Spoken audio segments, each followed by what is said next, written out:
Police अधिकारी कर्मचाऱ्यांना गृहकर्ज मंजुरीबाबत आमदार सुधीर मुनगंटीवार यांनी घेतली वित्त विभागाच्या अप्पर मुख्य सचिवांची भेट।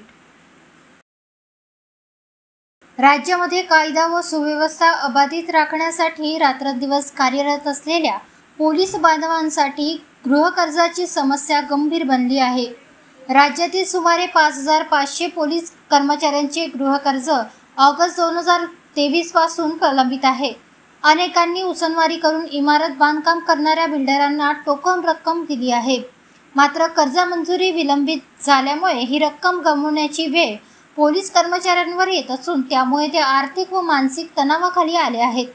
या गंभीर परिस्थितीची दखल घेत आमदार सुधीर मुनगंटीवार यांनी या पार्श्वभूमीवर मुख्यमंत्री देवेंद्र फडणवीस यांच्याकडे नागपूर येथे मागणी केली होती।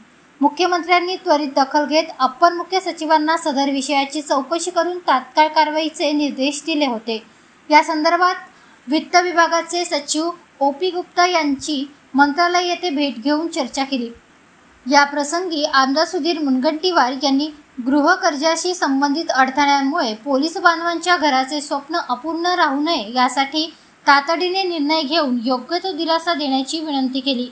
अप्पर मुख्य सचिव OP गुप्ता यांनी या विषयाची दखल घेऊन तातडीने सकारात्मक कारवाई करून तोडगा काढण्याचे आश्वासन दिले। या भेटीनंतर राज्यातील पोलीस अधिकारी कर्मचाऱ्यांना गृहकर्ज मंजुरीचा मार्ग मोकळा होऊन त्यांच्या घराच्या स्वप्नपूर्तीसाठी दिलासा मिळेल अशी अपेक्षा व्यक्त होत आहे।